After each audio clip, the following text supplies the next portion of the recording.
Okay, so you've been in banking for some time, and I'm sure there's so many people who look up to you, and there's some who are also coming into banking, with some curiosity and wanting to understand what sort of an animal is this.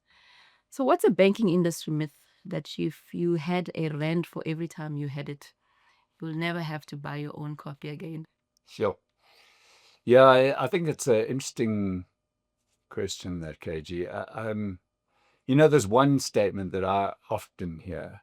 Look, I don't know if I'd be a millionaire, but you hear it a lot. And that is, and somebody responding to a question, they say, but it's a journey.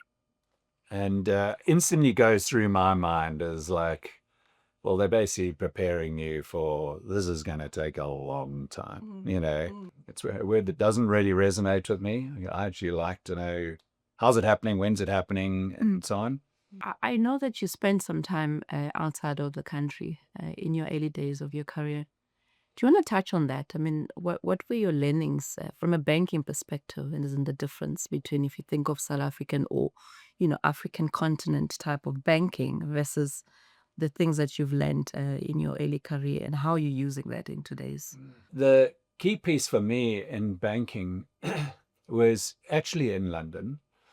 And, you come out of South Africa, and I'd come out of apartheid South Africa, this was probably 94, 95. And you're working in these teams in London at Merrill Lynch.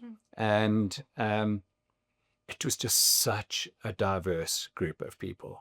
There were people from Australia, Japan, Korea, Iran, France, Spain, you name it. And obviously there were a few English thrown in there as well, and it was London. And, it was just incredible how, so many bright, smart people, and they all came at problems with a different angle to it. And that was the first time in my life that I really kind of got sort of diversity of thinking.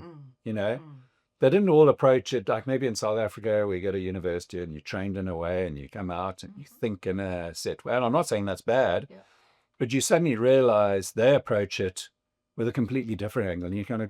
And then you suddenly realize, okay, I can see some logic to that. And there are different ways of solving for this issue and problem. So, yeah, that to me was just, I suddenly realized this is just such a privilege is probably the wrong word. It was just such a incredible immersion into a group of people that just thought about things differently.